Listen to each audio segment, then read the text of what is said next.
I got you. WWE Hall of Famer Teddy Long, and you're about to go one-on-one with Talking Taker. Holla. All right, creatures of the night. Welcome to Talking Taker, episode 212 of our encyclopedic exploration, dig up the career of the greatest professional wrestling character of all time, The Undertaker. My name is Alex Doriot, and I want to thank all of you out there in the Pod Street crew for joining us for yet another round of Dead Man Talking. And I am joined, as always, for this episode 212 by my tag team partner. He is my brother in the PSK. He is my wrestling buddy, my fellow creature of the night. He is living on the edge, Mr. Travis White. Travis, I say that. I should have been painted half gold and half black. Oh. I think that's that commercial. I mean, that music video, if I'm not mistaken. I'm pretty sure. If only I'd given you the heads up. I wish I would have. Yeah, I would have done that. Half black, half gold face. That's fine. I say that because we're, we've been doing these. Yeah, it's unbelievable. We ended the main portion of the podcast over 2 years ago now, and we've been doing these monthly episodes ever since then. We kind of been revisiting other matches. We've been going off onto different tangents and other topics, but every once in a while we kind of fill in a hole or fill in a gap that we might have missed during the original run of the podcast, and we're going to do that. We're going to plug in a couple of holes that we might have missed back then. It's kind of crazy that we didn't talk about these, or we did talk about them. Maybe they didn't quite fit for an entire episode back then, but they are some major memorable moments from the Attitude Era, dude. We're talking Mayhem in Manchester 1998, featuring a Undertaker versus Kane match, a very famous match that I'm sure a lot of our listeners watched over and over again on VHS back in the day. And then we're going to talk Over the Edge 1998 because Undertaker is not in a match on that show, but he is in the main event as the special enforcer for that match. And it's the 25th anniversary of that match, a classic match, one of my all-time favorite matches. Yeah. But before we get into any of that, Travis, let's talk about that opener that we just had. Our new brother in the PSK. Holla, holla, holla. Holla, holla. Teddy Long. Can you believe it? Man. I cannot believe that play. Why don't you tell us how that came about? Because you called me when that happened, and I had to know what just happened because I was blown away. I sent you the text with the video on there, just with no context or anything. Yes, that's what I got first. Oh man, how'd that happen? Well, he was at a Comic-Con here in Greenville. What? Okay. I didn't know if he spent the night with you or what happened. I invited him to, but he declined. Okay. He was a little weirded out by that. But no, it was a big Comic-Con here in Greenville. Actually had a lot of wrestlers there. Had like Hangman Page was there, Jamie Hayter was there, Jeff Hardy was there. This was 2 days after he came back. The week he came back to AEW, he flew out to Greenville for this Comic-Con. So it was a big deal. And none other than Teddy Long was there. I was thinking about going just to check out the toy selection, which honestly, it was legit a comic con. I mean, there was mainly comic books and cosplay. I was hoping there might be some wrestling figures. There was a little bit of that, but not much. But man, I saw a few days before Teddy Long was going to be there, and I kind of got in my head, maybe if I ask him real nice, maybe if I'm, by the 8x10, by the photograph, by the photo and the autograph combo, maybe I can sneak in. Would you mind doing a little intro for our Undertaker podcast? So I ended up going and walked around this whole big Comic-Con and went over to where the autograph signings were.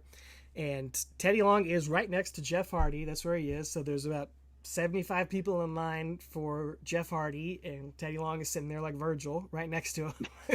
Not a soul in sight. All garden breadsticks. He should have been doing this little number. He should have been, but he was decked out in his signature suit. Man, he long suit.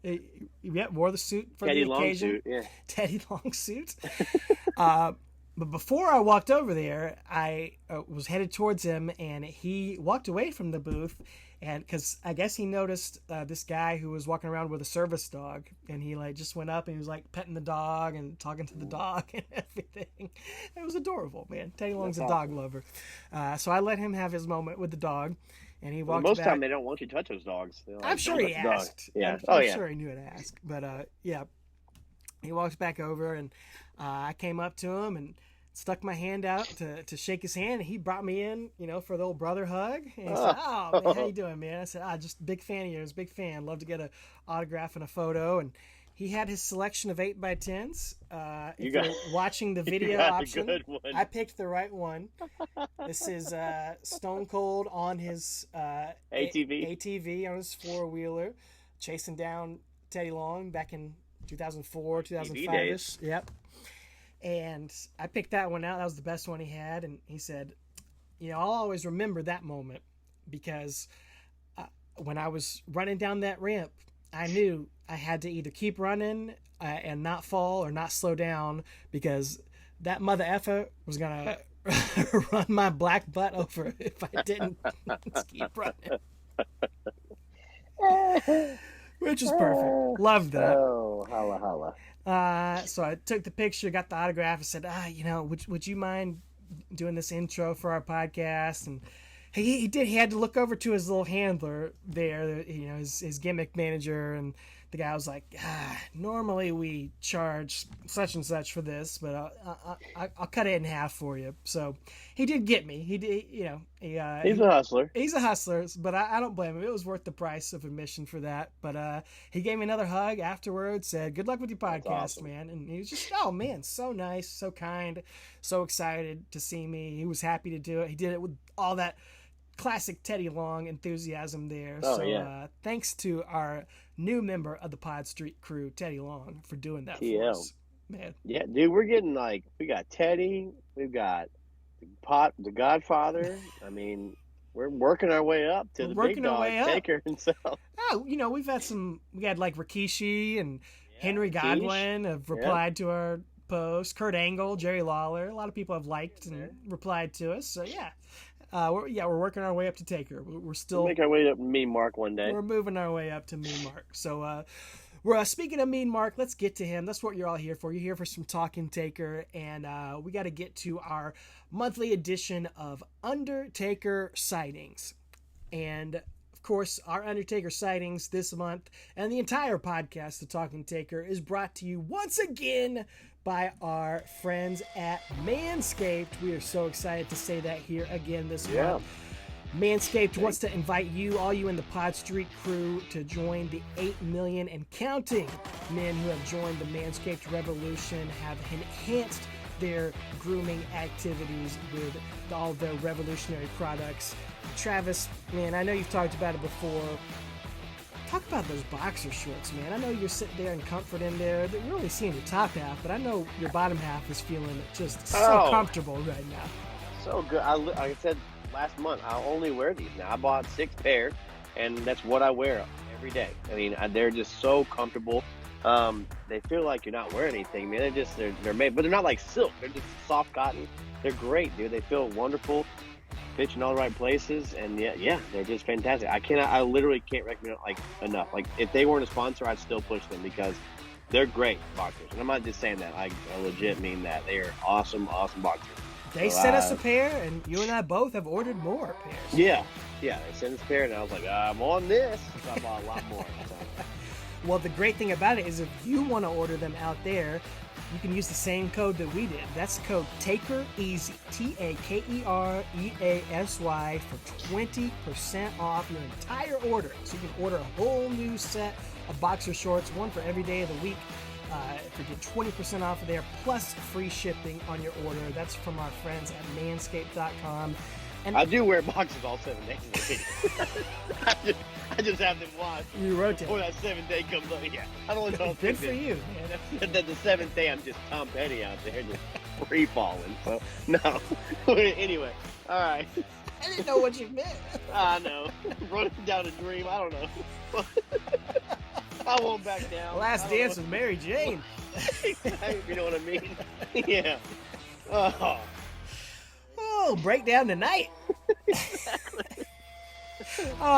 Dude, I wanted to talk about the boxers because I had some other products I want to talk about because everybody knows them for the classic, the weed whacker and the lawnmower and the beard hedger, all the great facial hair and Death Valley area hair and nose hair and ear hair, all those great products, and those are amazing. You can get that Performance Package 4.0 with the boxers and the weed whacker. The lawnmower. It's got both in there. It's got everything in there, everything you need. Waterproof. You can use it in the shower. All that great stuff. Man, I wanted to talk about the boxers and all these other great grooming products that Manscaped's got, because I have.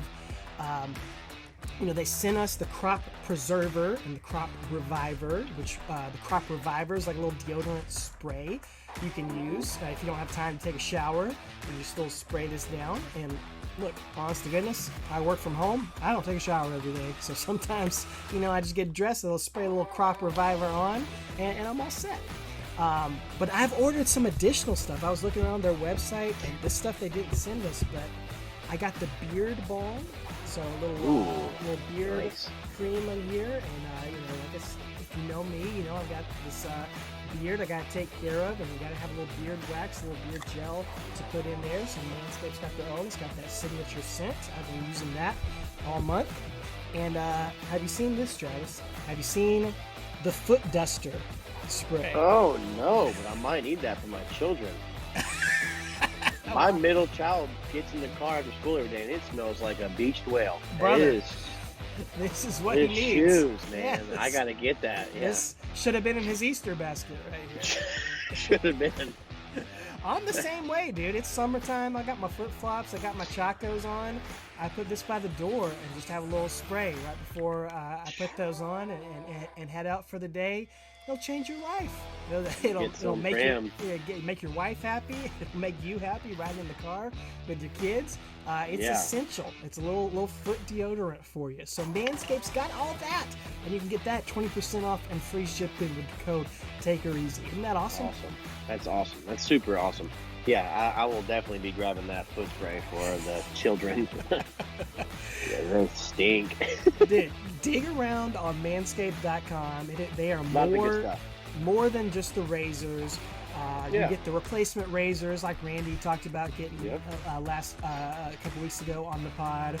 Or you could try it out. Give something a try. Give something a shot, because this deal is incredible. The 20% off and free shipping.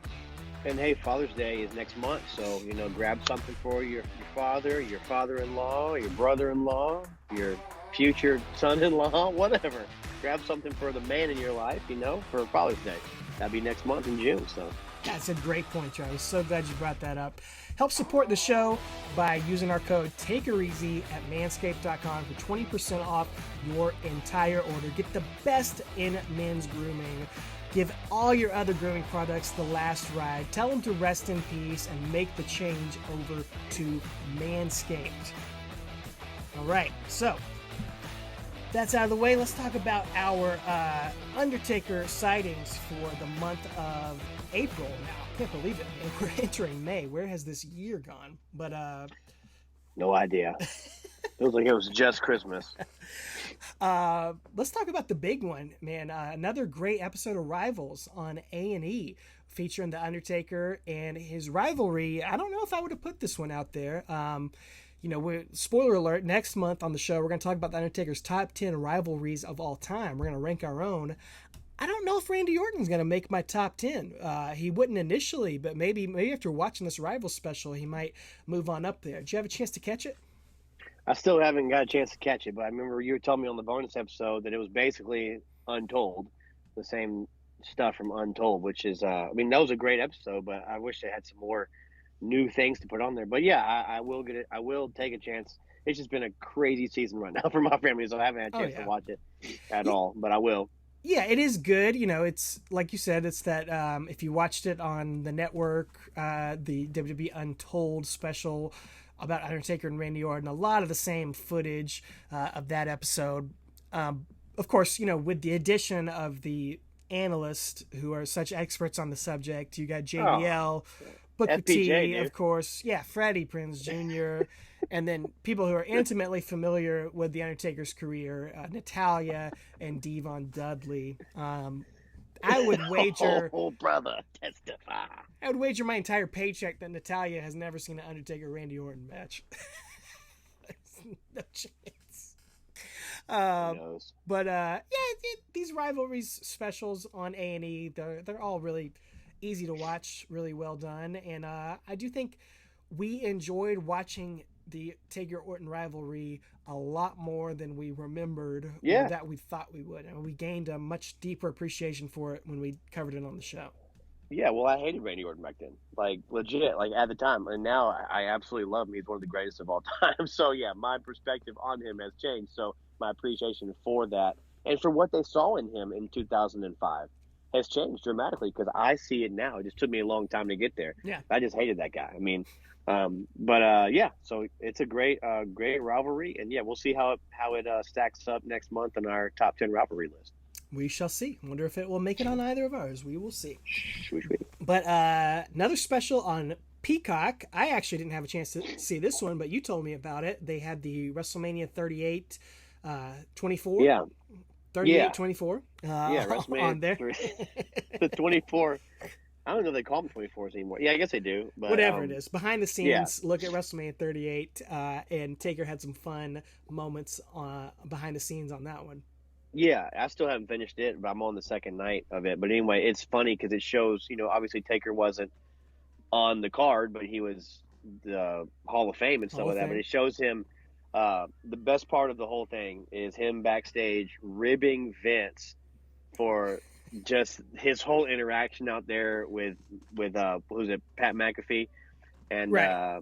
and Austin Theory and all that, and he's just ribbing Vince in the back, like, yeah, you took that stunner real good, buddy. Like it's just fun to watch them, regardless of how you feel about Vince and the personal goings on, to see their relationship. And this is something we talked about before the stuff from Vince came out, like to see the respect that those guys have for each other and how they're like a father son, but they're also like a brother type thing, and a mentor and a mentee type thing. It's just it's so cool to see that.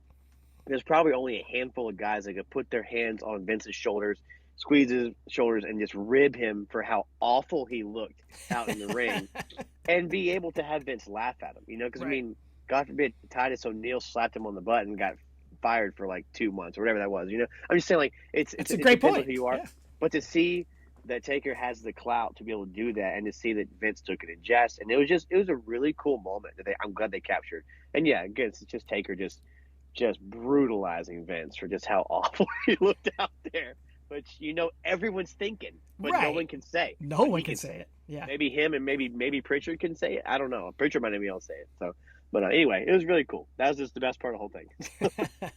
Well, I'll definitely check that out. I haven't had a chance to, but you sold me on it. I will give that a watch on Peacock. And then you mentioned this to me. Edge, one of the Undertakers, I think he will certainly be on the top 10 rivals list. He'll be on there. Yeah. He had some Undertaker comments on WWE superstar Logan Paul's YouTube show, podcast, whatever it is.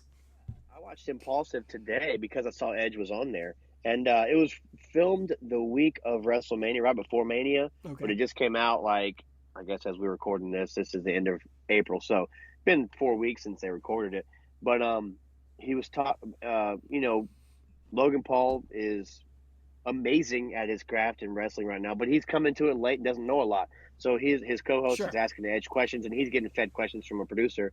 But he asked, like, the producer asked him in his head, says, like, we need to ask you, is there truth to the rumor that you were going to end the streak or were offered that? And we talked about it on here.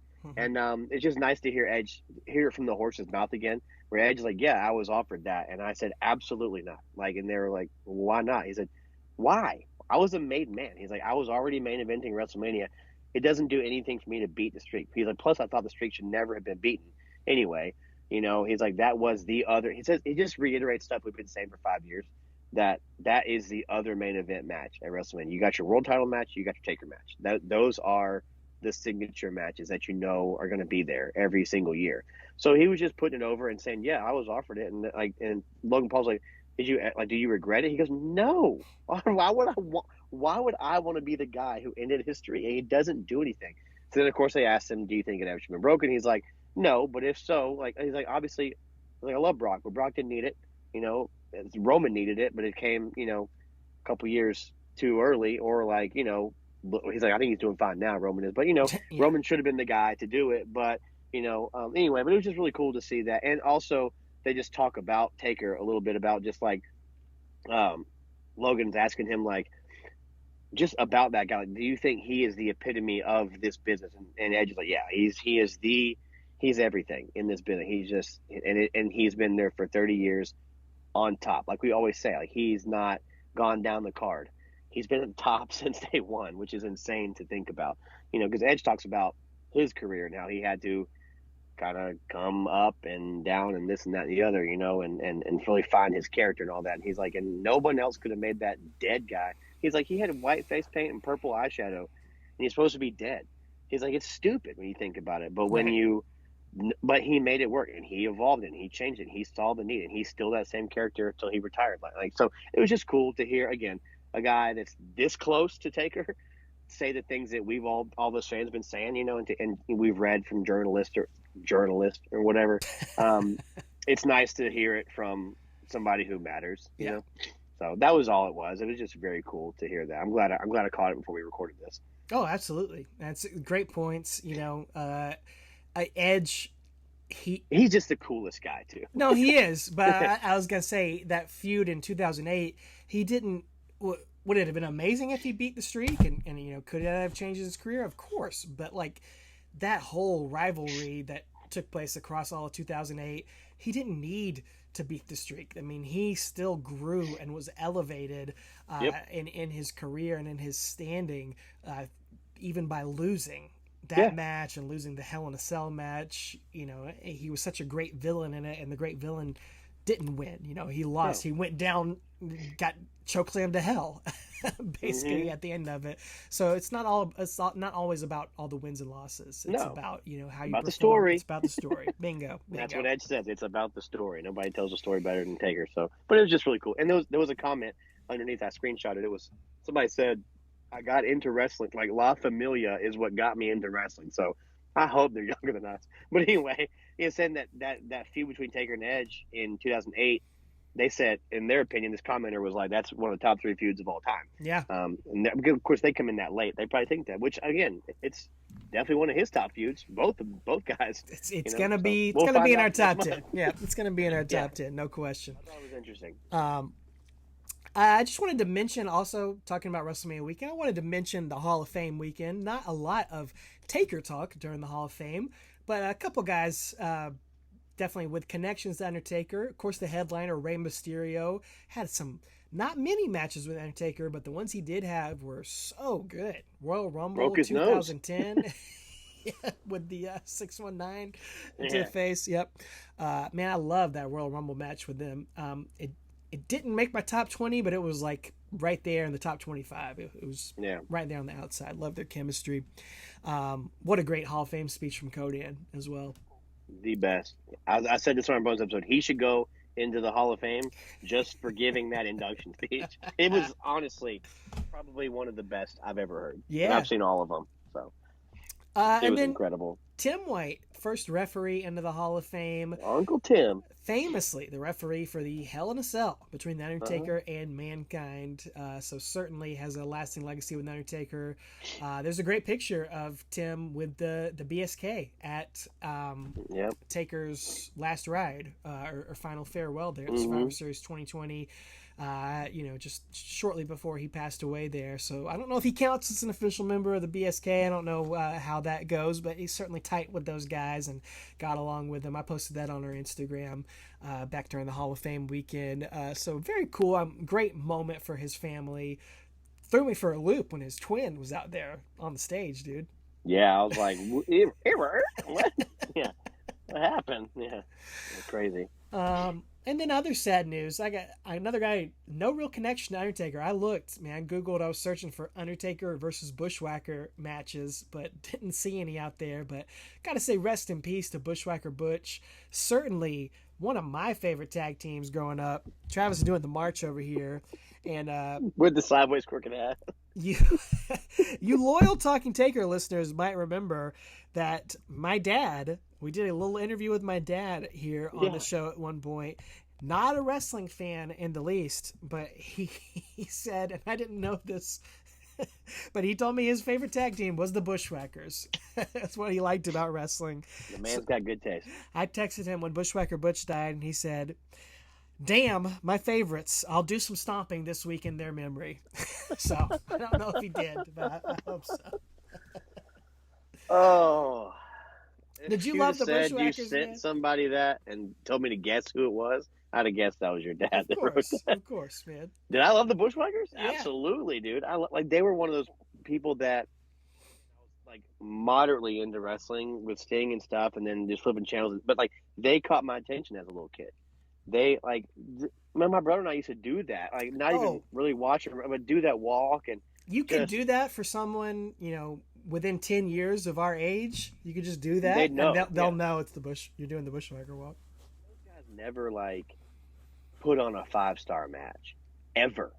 Not in WWF. Now before WWF, when they were like the Sheep Herders or whatever, right. They were their matches were bloody and brutal and gruesome, and it was like two Abdul the Butchers basically in their tag team. They were brutal, but they didn't need that in WWF, and they got over. And everybody remembers that walk because it's the stuff we talked about years ago. If you got a taunt, you got a signature taunt or a signature move or some entrance, and people can do it, then that's you stand test of time. Many guys nowadays don't have that. You need guys on the card. Not everybody could be a main eventer. We were talking before we went on about AEW and how it seems like all these matches are random and out of nowhere. And one thing about AEW is it feels like everybody's just trying to put on a 5-star match. Everybody's trying to do the biggest moves and kickouts and finishers and all that stuff. That doesn't make a great night of wrestling. You should have a couple of those, but that can't be the whole night. You need some people out there that are just going to do the spots, work the crowd, do some comedy and everything. And the Bushwhackers, you need your Bushwhackers, you need your Hacksaw Jim Duggins. Laparca. You need your Laparca. Honestly, the New Day kind of fills that role. They can, obviously 2 of them have been world champions, and that's awesome that they can, do that. But they can also just, go out and be funny and just pop the crowd and work that opener match and get the crowd excited, prime the pump for everything that's going on in the night. That's how Breezango was. Sure. They were never going to be main eventing WrestleMania as a tag team. They're not the Usos or Sami and Kevin. But those matches would light me up because they're so entertaining, dude. They're great. Pretty Deadly from NXT. They're just Otis. like that. Gable and Otis. Boy. Yeah, Otis. It's great, dude. Shush, you gotta have that. Yeah. Shush. I want to have Otis on here and Gable. They're the best. Open invitation. Talking Taker. Yeah. Alpha Academy. Yeah. Oh, man. Well, I don't know if they will be at SummerSlam. I don't know if Alpha Academy will be. Probably not. But somebody else will be. We mentioned this on our bonus episode, but this guy right here going to SummerSlam with some friends of the show, Randy Turco, Steven Zeman of the Collecting Dead Man podcast. Obviously, very sad you're not going to be able to join us, Travis, but for good reason. Your dad's turning 70 that weekend, so that's right. You got to go celebrate your pops. But very exciting. Just want to mention that. We got SummerSlam tickets. We are part of the biggest SummerSlam sellout of all time, apparently. That's right. So we'll definitely have some bonus content surrounding SummerSlam weekend. I'll record something with those guys. We'll do a vlog like we had from last year's SummerSlam weekend, and fingers crossed there'll be another One Dead Man show we can report on and attending that. So something to look forward to this summer. Very excited for that. Oh yeah, no doubt, man. Yeah, I wish I could make it, but I cannot. I have 140 things that day.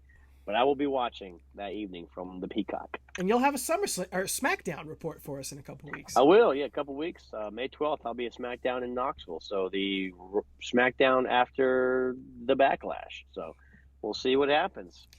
What's your hot take? The internet is very divided on the new World Championship. What do you think about it? My hot take is let's get it on, dude. I love it. It looks amazing. Let's get it on Judge Mills Lane. No, it's awesome. I think it looks beautiful. Again, always partial to the big gold belt because as an NWA, WCW fan first. So when it came to WWE, I was very excited to have it. I'm glad that Triple H didn't gift it away like he got it gifted to him 20 years ago. That was it's really cool. I'm excited. I guess that'll be in Saudi, so it'll be a couple weeks after we record this. Oh, is that where a couple the Night days. of Champions going to be? No. Yeah, it'll be at the end of May 27th. Okay. The Night of Champions. So my prediction is usually the Saudi shows are send the fans home happy type shows. Yep. A lot of babyface wins. I'm thinking that Seth Rollins gets it. Thinking he'll stay on Raw. Roman's on SmackDown probably with the whatever title he's got, and I think Seth gets it. Seth has earned it. So. I like the belt too. I know it's divided. It's sexy, man. The internet. Look, nobody likes new stuff when it comes out. I think this will definitely grow on people. I think it's a million times better than the belt they've been using for the past 7 or 8 years. It's so much. It is a little tribute to the big gold, and look, they're gonna have a big WWE logo in the middle of it for branding, which is smart. Yeah, because every sports team has a belt. Somebody has a belt during their parades, and that's why they're gonna keep doing that. Exactly, that's not gonna change, and so this is a nice little compromise for that. Mm-hmm. It's not the best belt I've ever seen, but I think it's really nice and big improvement, and I think people will like it over time for sure. I think so. I'm glad. I hope it retains the history of the big gold belt. I hope they. I don't know. They haven't explained that. They called it. They called it WWE World Heavyweight Championship. Right. So I mean, that should be the same lineage. We'll see. We will see. But, we will see. Yeah. Well, that's 2023. That's all the Undertaker sightings here. But we're going to take you back to a simpler time. Back in 1998, peak of the Attitude Era. Like we said, two matches we're going to cover here. Well, one of them has the Undertaker in the match. Another one has him outside the ring. But two little gaps in the Talking Taker lineage maybe didn't quite deserve a full episode, but I think they're definitely worthy of talking about here. We combine them into this episode. One match we're just going to discuss briefly here. Another one we're going to do a watch along for. Both took place, one of them took place in April 98, one of them took place in May 98, so we're going to split the difference here at the beginning of May. Let's talk about Mayhem in Manchester. We talked about Manscaped earlier, and boy, I take my Manscaped bag with me when I travel. I'm going to a wedding here in a couple weeks. I'll be taking my Manscaped bag with me. Hopefully my luggage doesn't get lost like the Undertaker's got lost here back in 1998, or else, True. He'd be missing his Manscaped bag. He was missing his gear here at this show, man. This is infamous for that moment. Yeah, what's up with that? I mean, he comes out and he looks like he's flashing forward 2 years to 2000. When he comes out in jeans and like a black denim shirt, and he doesn't get an entrance, like an Undertaker entrance, because that would have been weird to have seen that without that. I think that's exactly why they did that. I don't have to ask anybody that works there. I know that's exactly why they did that. Oh, yeah, you know? Right. So, but yeah, I mean, I guess his gear got left behind in America. I mean, because this is 6 days after Mania, I think. I mean, it's right after Mania. It's right after Mania. They always go to Europe right after that in April, and I believe on commentary they said 6 days ago he defeated his brother, but they're back at it or something. So yeah, I mean, it's just been a few days. So I guess they left. Was it Boston? Boston. Yeah, I guess he left his luggage in Beantown. Maybe he threw it into the harbor. Thought it was tea or something. I don't know. Well, let's talk about what this is, because it was not a pay-per-view. We did covered all those UK pay-per-views, and if this was a pay-per-view, we definitely would have done an episode about it. But it was a house show. It was a house show in Manchester, in the UK. But it was released on VHS. I'm holding it up here if you're watching it on our YouTube feed here. It's got the old logo and the Scratch logo on it. Yeah. Right? It was in that transition period. They haven't quite gone all the way over yet. Exactly right here. And it was a pretty big video. I didn't have it back in the day, but I know a lot of wrestling fans did have this. I recently ordered it off eBay so I could watch it for this episode. And the previews on here, it has a whole series of videos that came out at the same time as this one. There was an Austin 316 one. There was a DX uncensored one, and that was the big selling point. It had some uncensored moments in there. A best of WrestleMania edition, and the other one, it might have been a Sable video or something like that, but it was like a big 5, and these videos were at Walmart, Best Buy. I mean, you saw them everywhere. I had the WrestleMania one for sure, but I didn't have this one, but I know a lot of people did. Did you have any of those? Did you have this one? Had you seen this before? I probably wish I had the Sable one back then. Of course. 5 years ago. But no, I did not have any of those. 98. No, I would have just been. No, my first video I got was Breakdown. Breakdown 98. So yeah, that was my first wrestling. So a couple months after this came out. So yeah, but yeah, I remember getting my tapes from Sam Goody at the mall. Oh, or Goody's Best got Buy. it. Goody's got it, baby. Yeah, Sam Goody or what was the other place? It became FYE, but it was something else. Suncoast. Something else. Babbage's. There was another one. No, Babbage's was video games. Video games, yeah. Yeah. There was another one. I can't remember. It became FYE, but it was something else before that. It was something else. Yeah. If you know, listeners, hit us up. Yeah. Remind us about that. Think back to your mall in the mid to late 90s. You got your every mall was exactly the same. Orange Julius. You got your yeah. You Babbage's. You got your little fountain with your giant bunch of pennies in it and weird palm branches. You got your Walden books. Yeah. Yep. Yeah, KB Toys. Oh, KB Toys. Our mall had 2 KB Toys. One upstairs, one downstairs. One on the top, one on the bottom. Yep. And I don't know why. Of course, you had to go to both. I'd be like, I'm going to check downstairs. You had to go to both. Yeah. Yeah, and I had Babbage's on speed dial because I'd call them whenever the wrestling game came out. Ask them to hold it for me. Now, did Babbage's become GameStop, or are those two different things? I know it took the place of the storefront, but I would say it probably got bought by GameStop. I don't know. Yeah, probably. I have to look it up. But yeah, it became that in our mall it became GameStop. I right. know that much. Anyway. Well, yeah, so this was just a house show in the UK. They recorded and released here on VHS. This was kind of post the Coliseum video era when they would put those out, and this was sort of the evolution of that. Some exciting matches, not quite pay-per-view matches, but just featuring all those stars. Again, just trying to make some more money off of the height of the Attitude Era here. Sorry, guys. They're not time to hit the mute button. We're all over the place tonight, guys. Great idea. You know how you're a big Bruce Springsteen fan. I used to be a giant Pearl Jam fan. Black Crowes. You can go online the night of their show and you can buy it on nugs.com, nugs.net, whatever. So a lot of bands do that nowadays, especially in this post-COVID live stream era. You can go. Pearl Jam's been doing it for 20 years, but you can go on they record audio and mostly video too, because nowadays every arena has those screens, so they're constantly recording it. What if WWE did that with house show? That's a great idea. You could go online on shop.com and you could just they'll send you a DVD or like a link, and you can just stream a little zip file. You can stream your house show. No commentary, no graphics, just you get your house show. That would be awesome, man. Who wouldn't do that? I would do it all the time. Of course. Who cares if they're the same matches every night? It'd just be fun to have that memory, because you just got to bring in the 90s. You had to bring it home in your brain and your little wind-up camera. Now you can film stuff on your phone, but imagine if you had, I would take my kids and I'd buy it that night, and then have a little live stream of it and then be able to show it to them years later. It'd be so fun, dude. That's a great concept. I can't believe they've never done that.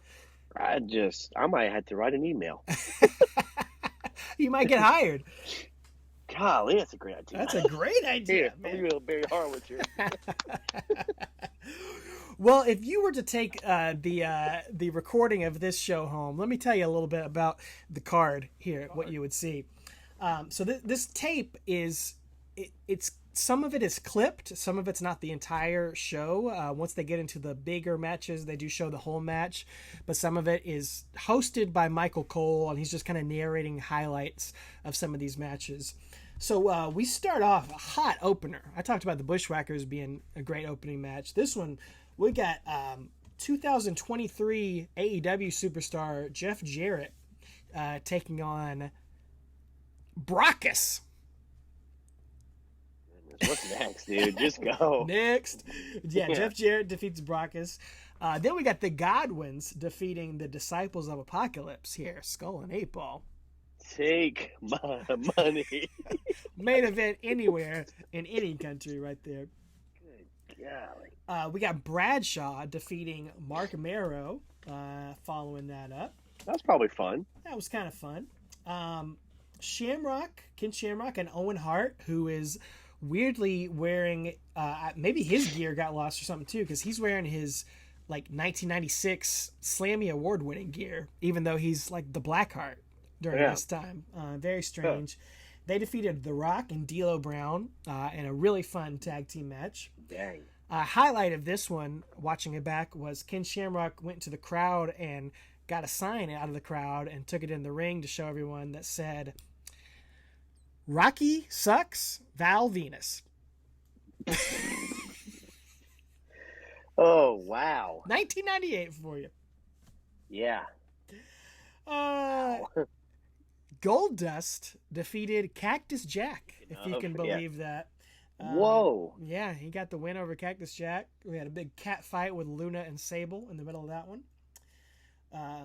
LOD 2000 defeated the New Age Outlaws by disqualification. Honestly, my favorite match watching this tape. It was like old school. New Age Outlaws were doing all the old heel tag team cheating stuff. Very, very fun match. Then Austin, Stone Cold Steve Austin. Oh, go ahead. They would have just joined DX yeah, days earlier. Yeah. That's right. Exactly That's right. cool. That's cool.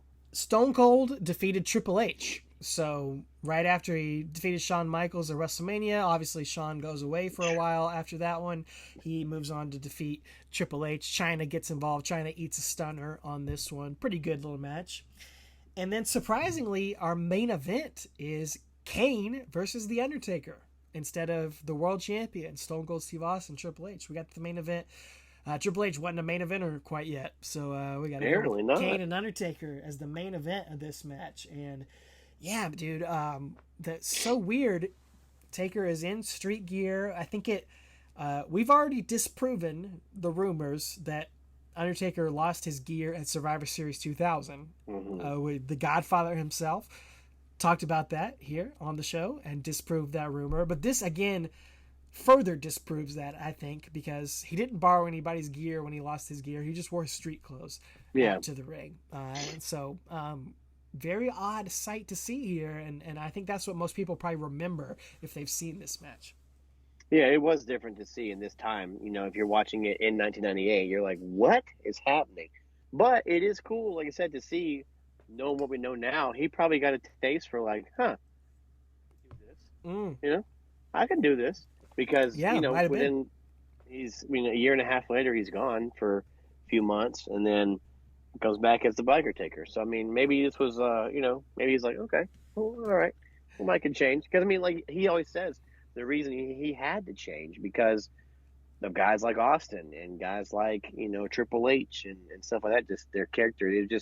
He had to get more realistic in this era. So, I mean, and nobody's more realistic than Billy Gunn, who attacks along with DX. They attack Undertaker here in the entrance, and Billy Gunn wearing some FUBU overalls to attack the Undertaker. If there was a sign of the times, that's your stamp right there. Like, what year is this? Oh, okay. Okay. Old BG's rocking some FUBU overalls.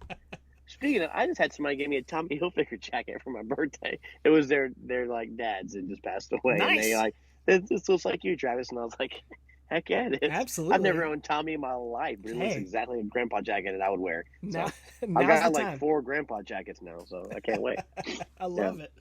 Can't wait to see it. Well, this match, like I said, it doesn't quite deserve a watch along, but we can talk about the highlights here. But it's mainly the Undertaker selling for Kane. After that attack by DX, Kane just dominates the early going. The crowd is chanting "Rest in peace" for Undertaker. Kane's out there with Paul Bearer, of course. Did you notice the referee in this match? Stosh McGee. Who was that? Mark Eaton. It was a Mark Eaton. The timekeeper traditionally, but he was filling in as a referee on this card. I mean, they left the timekeepers behind. The referees, I guess so. They just left everything behind. So I don't know. Yeah. So like you said, they tell the story of DX beats up Undertaker on his way in, and so he's weakened, and so Kane is capitalizing on it. It's not just Kane is owning him, because we saw at Mania, they were kind of, on the same level. But yeah, he does a lot of selling for Kane, and then it's over. Yeah, basically, total dominance from Kane. Paul Bearer, of course, is milking the camera on the outside. He's got a great moment where he's just like, "It's all over for the dead man." Yeah. On the outside. Taker, he's like, his shirt eventually is just like got one button hanging on there Yeah. in the middle. It's barely hanging on there.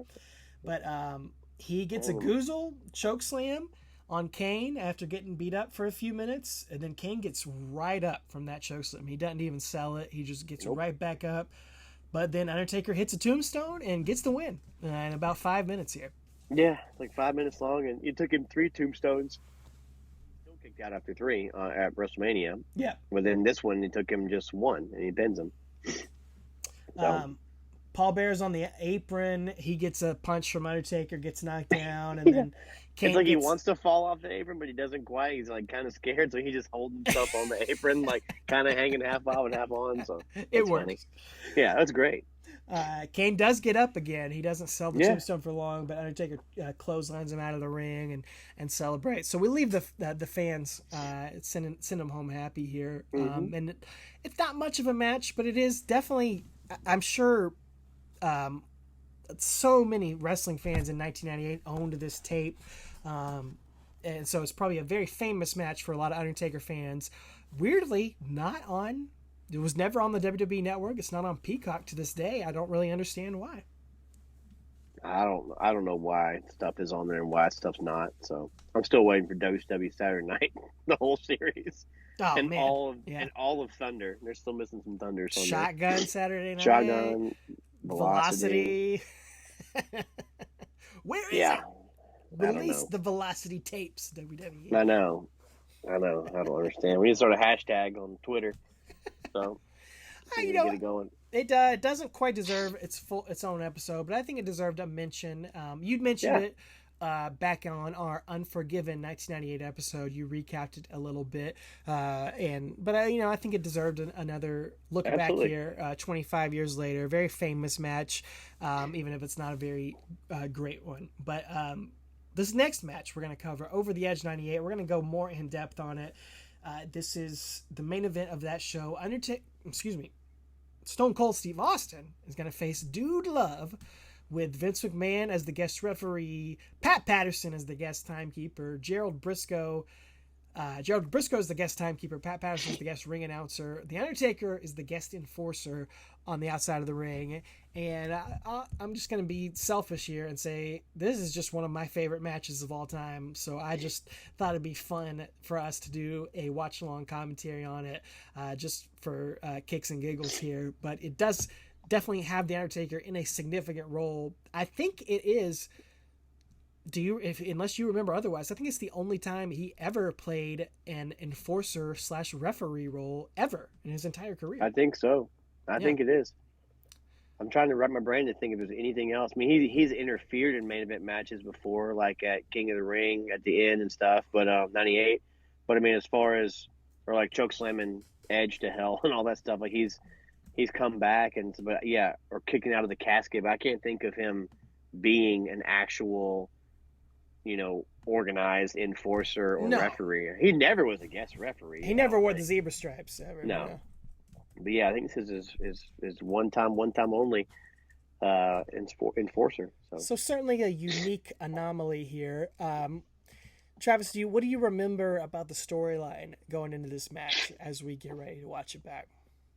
Well, it's his peak Austin versus McMahon stuff, and so Austin is Vince has backed Austin to a corner and basically has everything up against Austin. Like I said, he's got all his stooges there as the referee and the timekeeper and all that. He's just basically using Dude Love as I guess a proxy to get the title off of Austin. He doesn't want Dude Love to be the champion. He just doesn't want Austin to be a champion. So Vince is kind of swallowing his pride and dealing with this idiot Dude Love or Mick Foley. Like he doesn't really care for Mankind, and this will continue on the rest of the year. But he's using him to take the title off of Austin because Austin is just worthless in his mind. Because he has the Smoking Skull belt at this point, doesn't he? Or is he not yet? I don't remember. No, not yet. Not yet. Okay, it's still to come here. That's right. Okay, but anyway, he's backing Austin to a corner and just kind of using everything. Just great heel stuff. I mean, what a heel should do. Yeah, I mean, and this was just a couple weeks after the first time Raw ever beat Nitro in the Yeah, ratings, or not ever, but it broke the 83 weeks streak. yeah. First time it broke the infamously, streak. Yeah. and that Austin McMahon match where Dude Love comes out Mm-hmm. and interferes, and we're gonna skip past the video package for this match, but it recaps a moment where great episode of Raw where Vince McMahon is out bragging about assaulting Stone Cold Steve Austin, and then Stone Cold comes out and says, "This man just admitted to assaulting me, so I want the police officers, your security guards, to arrest you." Yeah. And so they arrest him. Vince McMahon has to apologize and agree to terms for this match with Dude Love. And one of the terms that he's agreed to is that there can be a special enforcer outside of the ring. And Vince has said, not that there's anyone in the back who's man enough to come out, who's not afraid of me, who's going to come out and be an enforcer for this match, which is, the big cue for the Undertaker to come out and be the enforcer here. And it really sets the stage. This match is the beginning of that whole Highway to Hell storyline that carries us throughout the summer of '98. It is the first real interaction and commingling of the Undertaker, moving on from Kane, because he hasn't really been doing anything since WrestleMania and the Inferno match with Kane. He did that, but he hasn't done anything really to move on from that. And this is him sort of transitioning into that storyline with Stone Cold Steve Austin and Mr. McMahon and getting involved in all of that. And the cahoots. The cahoots, of course. Yeah. We're going to pick this up here at 2 hours, 15 minutes, 0 seconds here on Peacock on Over the Edge 98. It's a little confusing to find this match. It is an In Your House pay-per-view technically, but it's not in the In Your House section. It's in the Over the Edge 1998 section, because there's also an Over the Edge 1999 section. For some reason, they're not together on Peacock, but there's separate entries for both of those. So this is Over the Edge 1998, Season 1, Episode 1 of Over the Edge 1998, the only one of those. So you might have a little difficulty searching around for that, but you're going to look for 2 hours, 15 minutes even there. And I really do encourage you, if you've never seen it before, if you haven't seen it in a long time, go back a little bit before where we're going to start from, because Pat Patterson is going to do intros for Gerald Brisco and Vince McMahon, and he's reading off note cards, and they're just playing up this whole they're so obnoxious. He calls Gerald Brisco the heartbeat of America. Yeah, and, that's great. He's doing all this stuff for Vince McMahon. We're going to see a little bit of it with the Dude Love stuff. Howard Finkel does the intros for Pat Patterson, and he's reading off the cue cards and says Pat Patterson is amongst the great Canadians such as Wayne Gretzky and Anne Murray in the same category. And he went through the grueling Intercontinental title tournament in Rio de Janeiro. And Jim Ross and Jerry Lawler. Jim Ross says wink wink on commentary. Oh, there you go. They're just Jim Ross is having just fun, vomiting on commentary and all this stuff. Jerry Lawler is on his feet, just doing a round of applause for Vince McMahon as he comes out. It's so good. It's great, man. This is the best sports entertainment match ever, man. There's just it's peak Vince Russo stuff. It really is. It really is. This, you want to say, for all the stuff Vince Russo did wrong, tell me something he did right. Show you this match right here. This whole entire thing is just perfect Vince Russo, Vince McMahon sport entertainment. Go ahead. I was gonna say, you got Vince shaking hands with Patterson and Brisco next to him. Yeah, what you got? like a three-way handshake. Like a three-way handshake. Okay, just making sure we're the same thing. So yeah, we can talk about this. I'll have some memories. I watched this one live, so I'll talk about that here as we watch it. But I know we want to get into the action here. The first time I watched it, so. All right, well, we'll discuss all that here. 2 hours, 15 minutes, 0 seconds. If you do want to watch it along with us, this is a great one to watch along, especially if you haven't seen it in a long time. I think it's actually pretty underrated. I don't think it gets enough love. So let's cue it up, Travis. Why don't you give us the countdown, and we will enjoy this one. This is going to be a fun one. All right, we'll go 3, 2, 1, play, and push it on play. And 3, 2. Wait a second. Hold on. All right. Mine pushed too early. Uh-oh. We're going to go on 3, 2, 1, play again. Ready? 3, 2, 1, play. All right.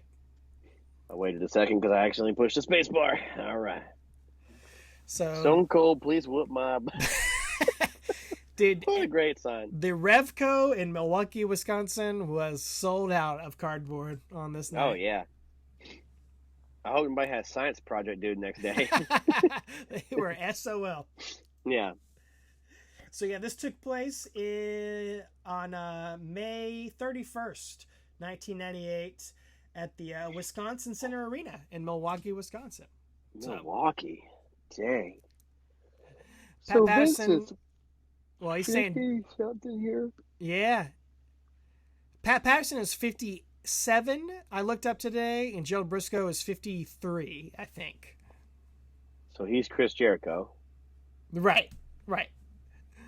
And I read something the other day. Vince McMahon is in 1998 is the same age as Shane McMahon is today. Wow. Wow. That'll make you feel old. Shane blew his knee up. Here he comes. The dude. He's got his teeth in. He's got the... He's done some manscaping on those sideburns and the side of that beard, for sure. Look at that dance he's got going on. So awesome. Again, what 2 years before this, man. 2 years before this, Vince McMahon brought him in as a rib. Basically, right. Yeah. To say, when he doesn't get over, it's on you. And now here he is, 2 years later. I mean, he already has main evented stuff against Shawn Michaels, The Undertaker, but now he is in the main event and hugging the guy who hired him and said he would never amount to anything, got to cover his face. And now he's main eventing against the hottest act in all of wrestling, Stone Cold.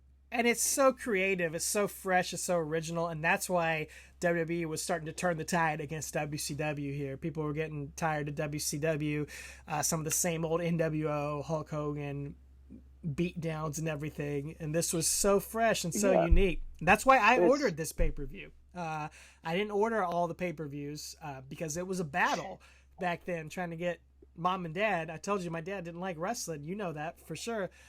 So it was like a battle anytime I wanted to order a pay-per-view. I had to have a reason, or I think this was probably because into the school year, I got good grades or something. Like I could sell my parents, let me get the pay-per-view this month. I think that had to be what it was. I can't remember exactly. Had to. But, because you were taking up the living room TV, I couldn't get the pay-per-view for 3 hours. Yeah, for 3 hours on Sunday night. That's prime time. That's X-Files, Simpsons, whatever. Exactly. Sunday night. HBO premium blend content. That too. Look how small Foley is, though. Oh, Pat Patterson has basically said he's not going to introduce Stone Cold Steve Austin, a scumbag, a worthless piece of trash. He doesn't even say his name, so he throws the mic down. But he needs no introduction here. No, that crowd just stood up. You know what just happened. That glass broke. Dude, Stone Cold walking out with a six-pack, and I'm not talking about Miller Lite, man. No. He is ripped. He is, man. To shreds. Oh, my gosh. Brisco Brothers body shop car back there. It's all over Keep that in your mind. Yeah, what a cool set. All the old junk cars, building up that whole set. So unique, so different. Well, that's when they used to do that. I loved it. I loved getting the video games and seeing the unique sets and stuff they would have from the previous year. It was awesome. Guys, I apologize for my nose. I cut the grass tonight, so allergies are killing me. Oh, we're in Pollen City here.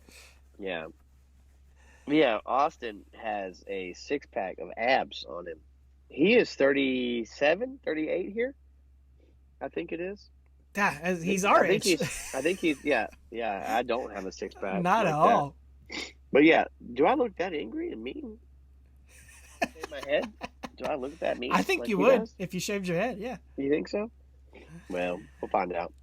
And Vince right here, man, we forget how early it is. He'd only been the Mr. McMahon character for a few months at this time, but he is 7 months, 6 so months, natural in it. He's just playing himself. Oh, yeah, it's great. And he's just asking for that belt right there. That was so brilliant about the storyline. He didn't just immediately screw over Stone Cold or like forfeit the belt and take it. You know, he's trying to do everything sort of by the book. You know, he's gonna have Dude Love pin him and win the belt, but he's gonna be the referee for it, and he's got his Stooges out there on the outside. He's doing everything he can to stack the odds, but it's gonna be sort of by the book. It's gonna be sort of fair and legal. And again, it's just storytelling. Exactly. How lame is it to just rip the title off of him? And that's awful, you know. And there's a old adage of like, Vince had the finger up to ring the bell, but the bell tolls. Yep. The other bell rang. Saved by the bell, if you will. Oh, there he is. I was just gonna say there's an old adage of show don't tell, and that's what they're doing here. They're not just taking the title off of him quickly or something. They're showing the storyline of how this is all playing out. Look at Taker walking out. He's got his gear back. Oh yeah, that's right. Back in the States, got his gear. And he's walking out. That's in his carry-on, not his checked bag anymore. Not anymore. Carries it on with him. You mentioned Saved by the Bell. I listened to the Bottom Line Cast most recent episode, and Mike could not remember the lyrics to the Saved by the Bell theme song. He was getting it wrong. What? That's crazy. Do it for me. Well, hold on. No. Yeah, exactly. Yeah, let's say you do it. As it rings, it's well, I wake up in the morning and my alarm gets out of warning. I don't think I'll ever make it on time. That's what he didn't know. By the time I got my books and I give myself a look, I'm at the corner, get some time to see the bus fly by. It's all right, because I'm saved by the bell. Yeah. He didn't if know. If the teacher pops a test, I know I'm in a mess. Morning. And my dog had done my homework last night. Riding low in my chair, she won't know what I'm there. If I could have it in tomorrow, it'll be all right. Yeah. All right, I think I got it. I nailed it. All it took was that. Come back to it. Come on, Mike. Where you at, Prue? We know Mike's watching, so we love you, Mike. Undertaker is going to be the enforcer here. He is going to make sure things go down the right way. He's the conscience of the WWE, and Vince McMahon is pissed. He's not expecting that. That ruins his plans right here. Yeah, he wasn't expecting it, but he's the one that put the challenge out. So. Well, he had to. That was part of the stipulations. Yeah. I don't know if he had to be wearing cargo pants, but he is. Vince wearing cargo black pants. Oh, Austin. He can stuff those middle fingers in those extra pockets, I guess. Fill him. What if he had his mustache back here, like he does now? Somebody put online that Vince looks like a creepy Walt Disney, and I couldn't get it out of my mind. 1, 2, quick count. Little quick count. Oh, his earpiece is falling out. Oh, Austin's mad. He knows that's a quick count. He's angry. He's not going to get away with that. Nope. Taker's standing up there on the steps like, boy, you watch yourself. You know what's funny? Because it's almost like the Montreal Screwjob in real life is playing out in front, because Taker was literally backstage waiting there, like, in case something happened. They're 100% playing off of that. Russo's like, let's put, because Russo's all about putting the backstage stuff in front of the camera. He thinks, which is not wrong, that does sell tickets. So, yeah. Bro, Oh, go ahead. No, I was going to say, we always talk about the crowd on these shows. I think, I'm not exaggerating, I think 50%, if not more, of people in this crowd are wearing an Austin 316 t-shirt. You're right. They all stood up, and I think at least half of them, that or the other side jackass t-shirt. Yeah. That looks like everything in the crowd right now. I mean, that's the highest selling shirt ever, right? I mean, if I'm not mistaken, the Austin 316. So. That or NWO got to be the two best shirts ever. I mean, you can't get any better than that. Nope, doesn't get any better than that. Oh, I was going to say, if Russo was writing for AEW right now, he would book CM Punk versus Kenny Omega in a match on the first day, because he's a business guy that understands what people want to see. No, that's exactly what they should do. He also puts Judy Bagwell on a pole, but he also gives stuff like that. Nobody's perfect. No.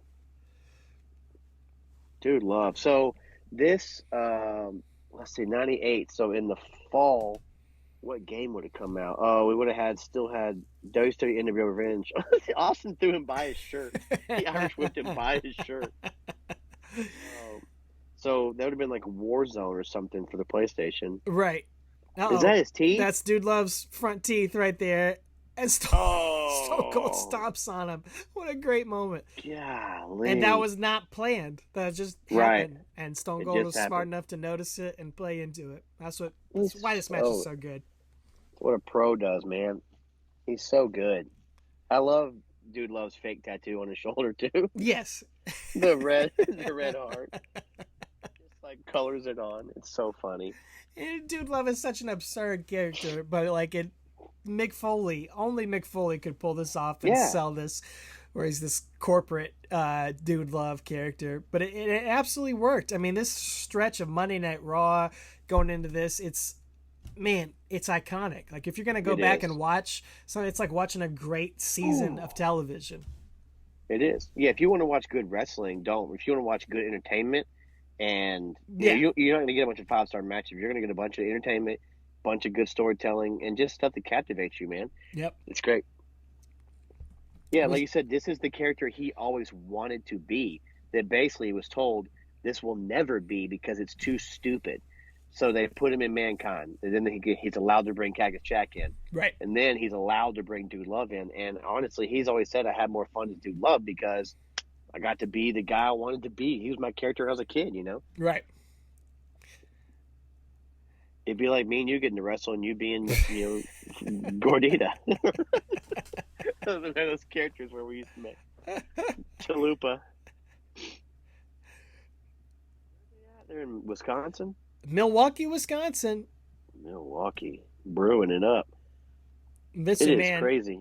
Just playing the perfect heel. The crowd is so into those guys on the front row. Is that Bruce Pritchard? Front row. It looks like Brother Love, Bruce Pritchard.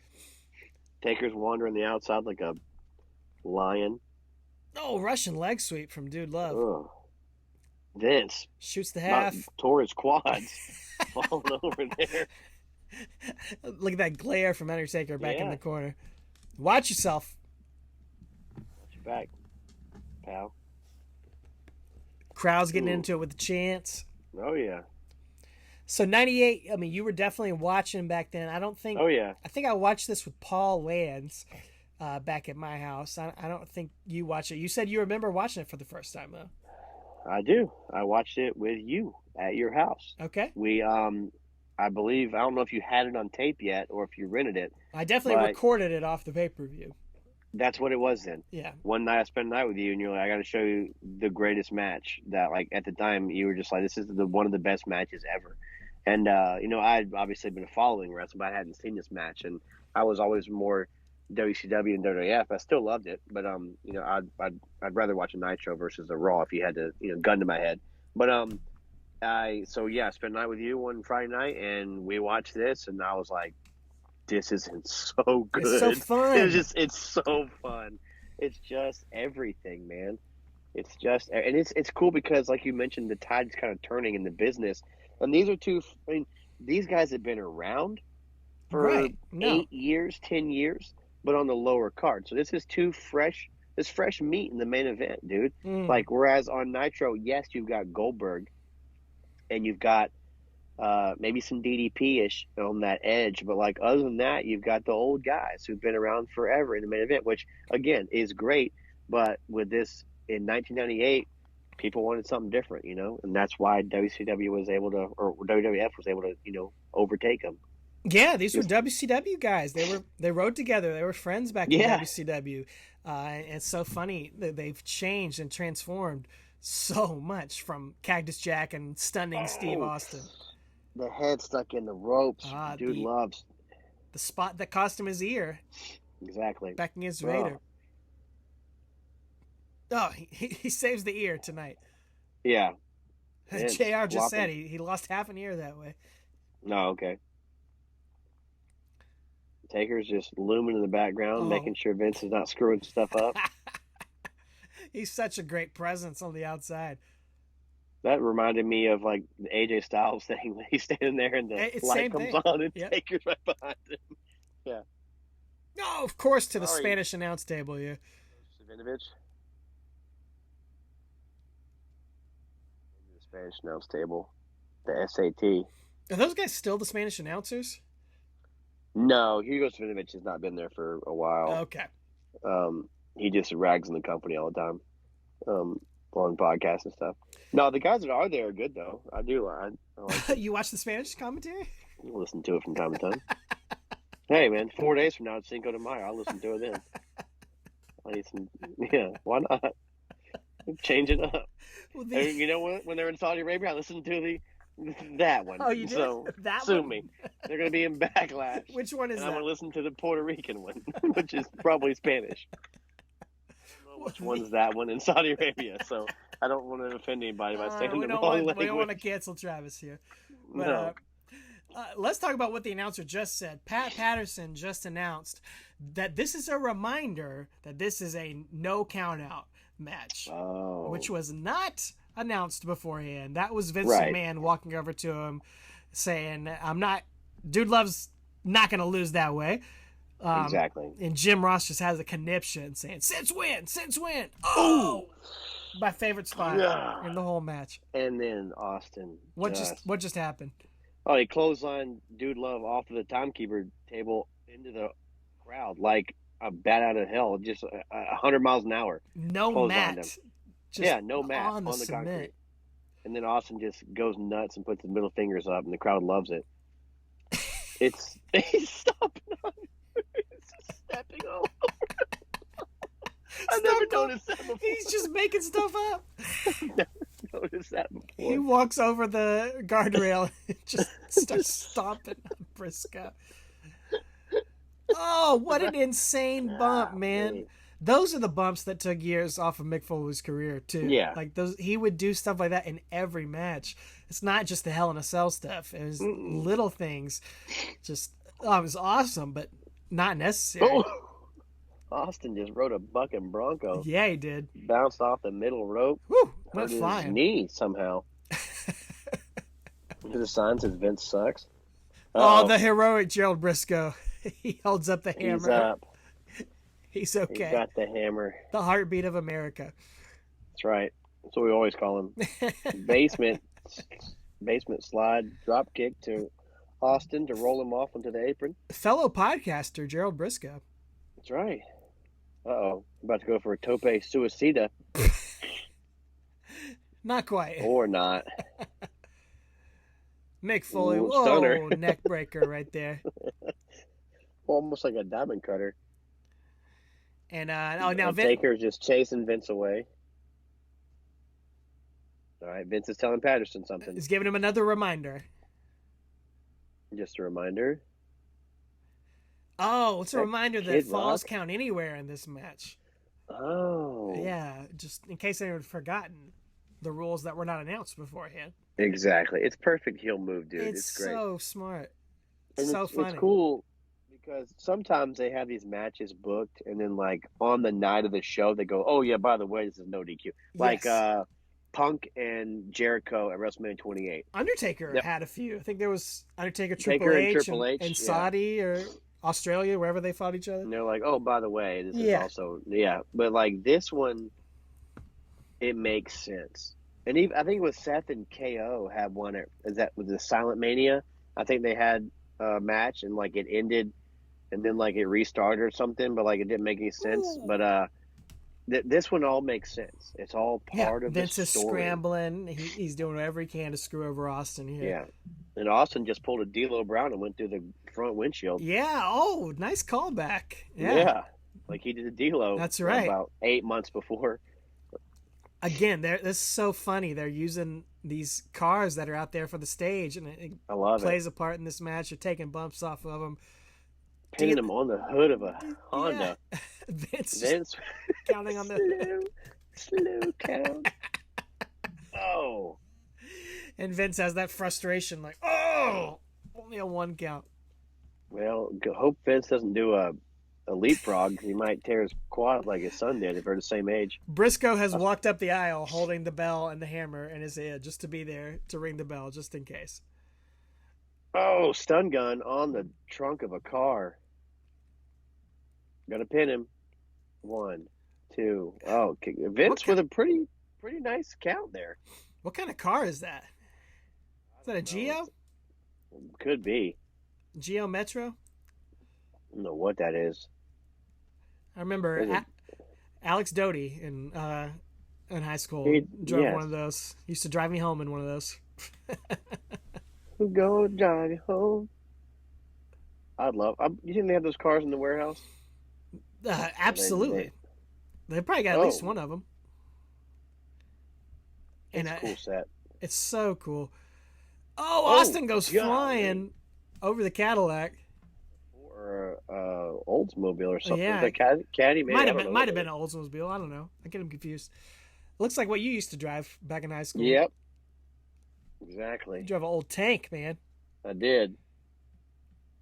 I drove a tank and then I drove a mini tank. Oh, sunset flip off the hood of the car. Dude Love only gets a 2 count there. Yeah, straight on a cement. There's no mats. Dude Love did not care. This is just insane. This is what you see very rarely, this brawling out into the crowd, but it was every main event match in the Attitude Era. Especially if it was Austin in there. He's always going in the crowd. Oh, yeah, signature. He did it with Kevin Owens last year. Yeah. Took a suplex in the crowd. Yeah, it was like awesome. An idiot. That match was so good. Dude Love's got the tailpipe. Taker standing there, scaring away Vince. Taker's ready to roll. He's got his elbow pads, his hands. He's got everything on. Just in case. Oh, muffler to the back. That was about as bad as Hogan's chair shot. Maybe not the best moment.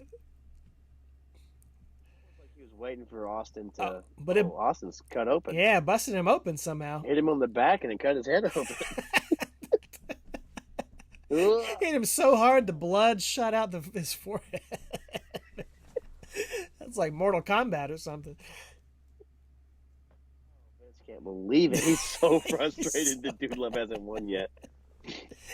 But then you saw him turn over his shoulder to Undertaker. You're like, oh, yep. Never mind. Yeah. It's great, man. Vince is one of the greatest characters ever. Everyone in this match just plays their role so perfectly. Everyone in the match has a character. Yes. And everyone plays that character perfectly. Camera guy wants them to move back. What does Dude Love doing? He's climbing on top of the Caprice Classic or whatever it is. Austin laying down. Taker just perusing around. Dude Love can suck it. Classic Dude Love elbow. Missed it. Missed it by that much. That much.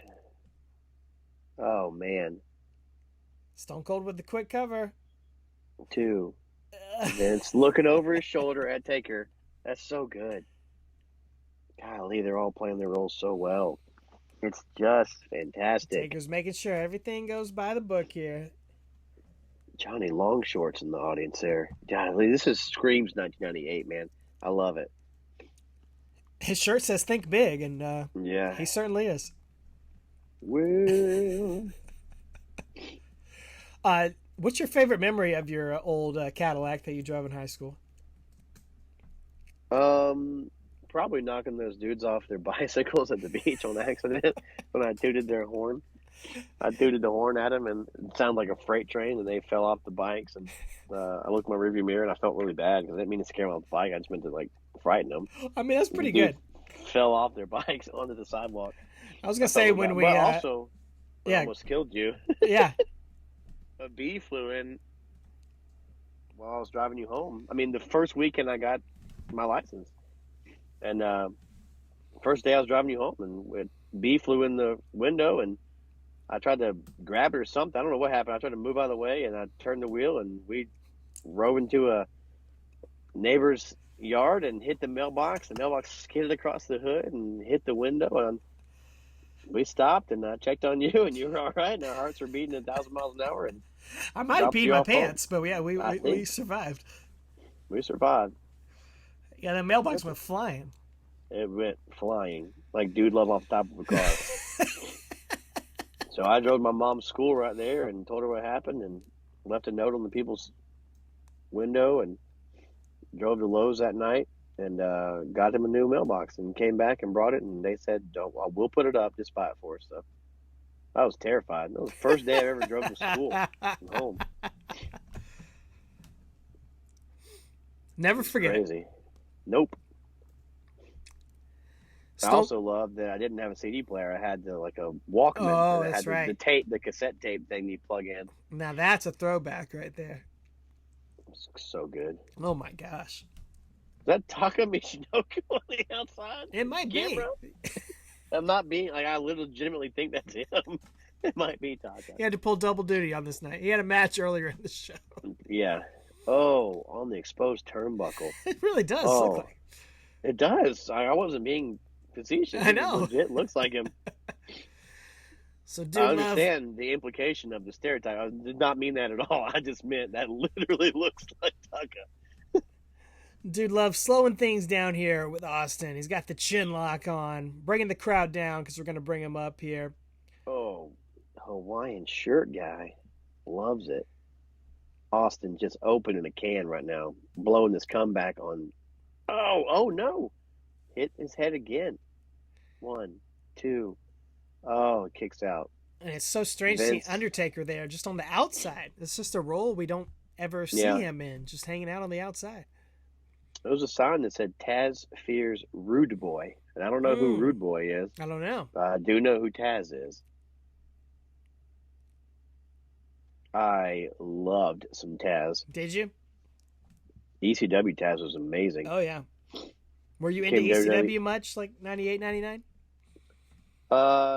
Once I got into it, once I got back into wrestling, 97, 98-ish, I was into everything. Yeah, absolutely. Yeah. I loved it. I loved ECW. It was so good because it was just different. Of course, I don't think they had weekly TV until they were on TNN. We couldn't see it. Yeah. Until they were on TNN. We didn't get the hardcore TV show in Augusta. I just had to rent videos from the store or rent pay-per-views or whatever. Read up online about what was going on. But I had another buddy give me a bootleg of the Barely Legal. Oh, yeah. I remember I watched that all the time. Oh, Austin. And again, this match is not about a bunch of big near falls. It's not about big. Austin just hit himself with a chair. Kicked his leg out of his leg. Firing it up, bouncing off the rope. Oh, wait a second here. Come on. That's a 3 count right there. The matches should be over. Vince just stands in defiance. He doesn't want to count it. Where's Taker? He says, screw you. Oh! The crowd. Look at the crowd. Everyone's on their feet because Vince just got smashed in the head. Chair shot. And Vince said in the promo right before this match will only end by my hand. By my hand will this match end. Oh, wait a minute. Pat Patterson takes out Mike Chioda.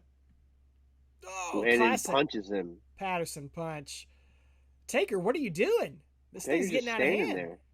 Uh-oh, mandible claw. Or what did he call it that with Dude Love too? I don't know. It was the love handle or something. Oh, Pat Patterson's going to jump in. There we go. Oh, Taker. Oh, this is going to be my favorite thing. Nobody takes one better than this guy. 58 years old. He got 10 feet up in the air. Look at the crowd. The crowd just exploded for that. And Brisco's trying it. Taker's oh, my God. And he's going to... Gerald Brisco gets goozled. Sandbags him. Look at the crowd, dude. Because those two guys had characters. Ooh, Austin with a low blow and then a stunner. Pat Patterson won the Chokeslam of the Night award right there. Oh, absolutely. Vince is still out. And look at Austin. He's got Vince's arm. 1, 2, 3. By Vince's hand. Taker tells the bell ringer to ring the bell. Taker called for the bell. There it is. That was storytelling. That told a story from start to finish, dude.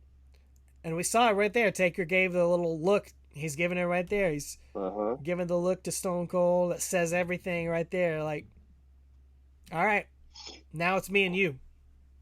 Yeah, because at this point, they got the SummerSlam booked. Like, they know they're going to go for that. And have the whole Highway to Hell thing of the summer. But so this is planting the seeds of that, Yep. For all the crash booking Vince Russo did, that they had SummerSlam panned out and they were going to do that. Yeah. So Stone Cold stared him down. Yeah, that's right. He's like, I'm not going to let you get screwed over, but now I want what's mine. Yeah. Little respect, but I want the gold. Give me the gold. I want the gold. Give me the gold, Rumpelstiltskin. Austin. So his first title defense was against whom? He just walks over Vince. It's so good. It was against Dude Love the month before. That's right. They had Unforgiven 98. Yeah. Went into this. That's right. Kane just said, "Are you all right, Jerry? Poor Brisco over here." He's just trash talking Vince. I just saw again the Taco Bell Chihuahua on a sign in the crowd. Yeah, quiero Taco Bell. This was like when Godzilla came out, didn't it? Oh my God. The Matthew Broderick one. I was so bored during that movie. That movie sucked. It was terrible. There's a replay. Oh, straight to the head. Concussion City. Falls. Vince sold that very well. Yeah, he did. For all the bad selling he does, like Taker talked about. Oh, here it goes. He's like, I gotta be quiet for it. Watch this. Choke slam. Pat Patterson dressed like a deacon at my church. Oh! That's exactly what my grandfather wore every day. Except he had suspenders instead of a belt. Low blow. Stunner. So good. Yeah, Taker plays his role completely well. They replay Pat Patterson's chokeslam, but not Gerald Brisco's. No. Poor Gerald. Gerald took some good ones, though. He did. He made up for it later on. He did. Austin's under the street light on top of his car. That crowd is elect. Nobody is sitting down. Nobody's sitting, dude. Nobody has left. I don't care what show you were on, WCW or WWF, you were standing up. I mean, because everything was so hot. Everything was hot, dude. There was a Puerto Rico flag in the crowd right there. Bro, that was Backlash. 30 minutes, and it felt like 5. Yeah, that was a blast, dude. I'm so glad we did that. So I hope fun. you guys enjoyed that at home. I hope so, too. Awesome. I definitely encourage you, if you just listen to this, maybe you're in the car, maybe you're on the treadmill or something, walking the dog or whatever, go back home and watch this match. The treadmill of life. You're just walking in place. You Take feel the like time. Brighten your day by watching this match with Listen to JR and King's commentary. They are at the peak during this too. So listen to us, but listen to them also. Very, very fun, man. I'm glad you indulged me on that. That was good. Well, we're going to keep this train rolling on past the last ride. We're well past the last ride. We're keeping the car driving down the road, and we're going to keep going next month on the show.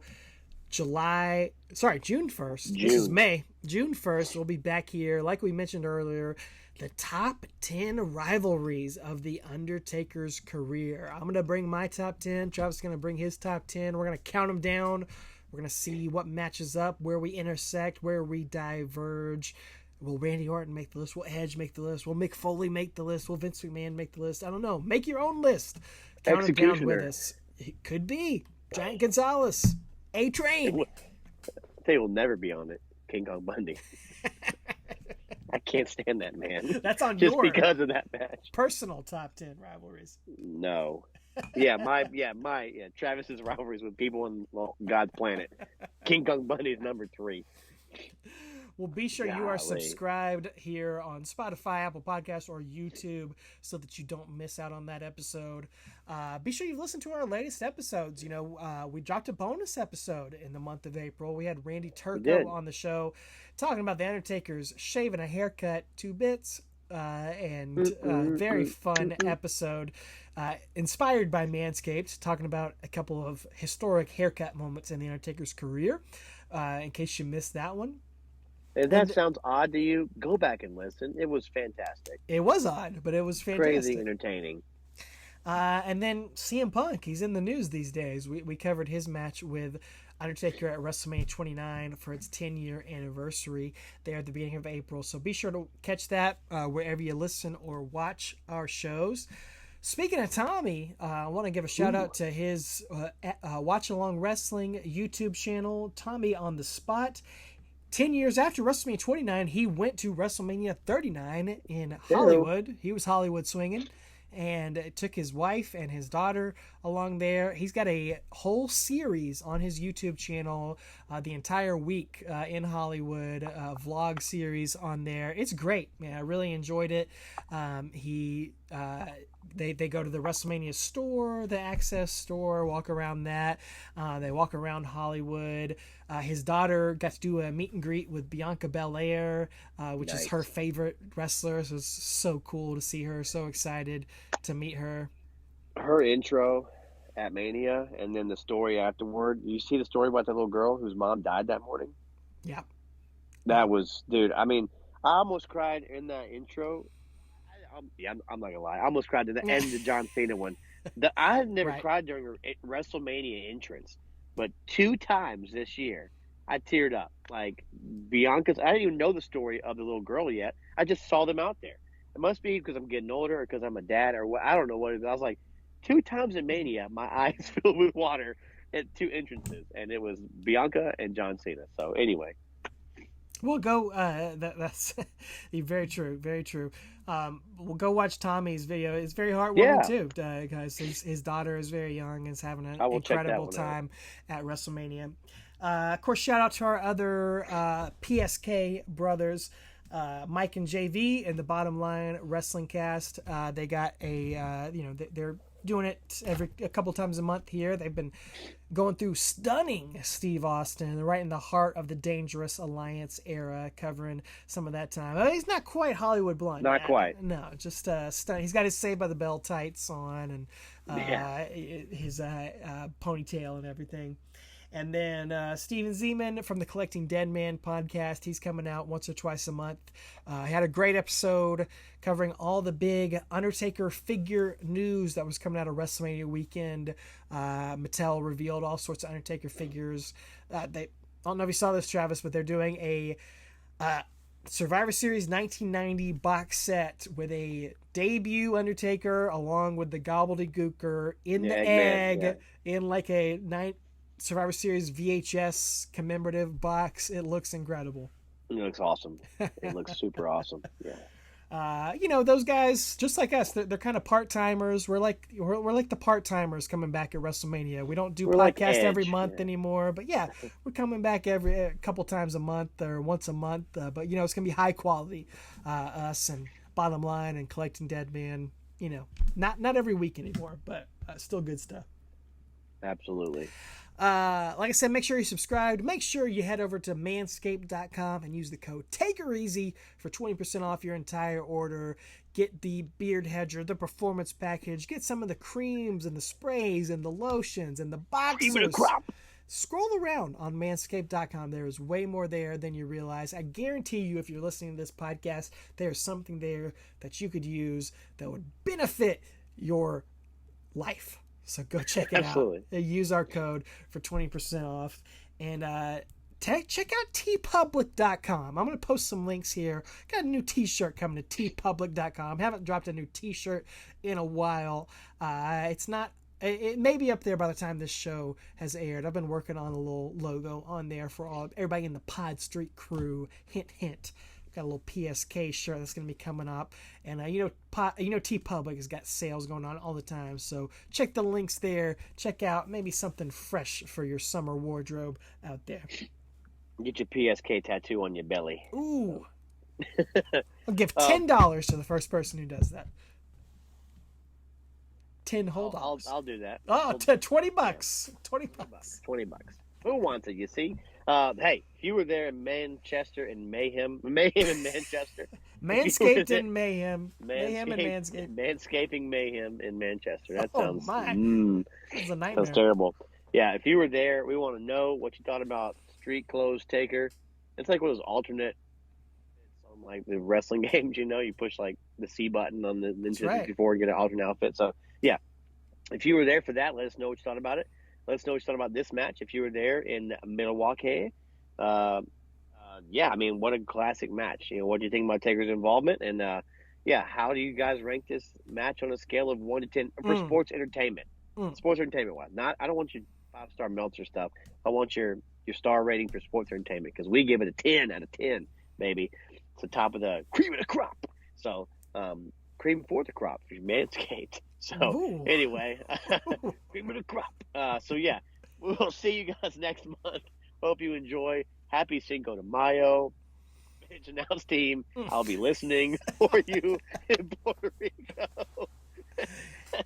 San Benito and the Bad Bunny. I can't wait, man. So, yeah, Backlash is coming our way in a few days, and we can't wait. So, anyway, if you were there, let us know. We'd love to hear Hasta la from vista. Stay safe out there. Salud. And as always, I say take her easy in Spanish. Take her easy. Take her fácil. Vámonos. I don't know. That's we go. I don't know. Take her easy, man.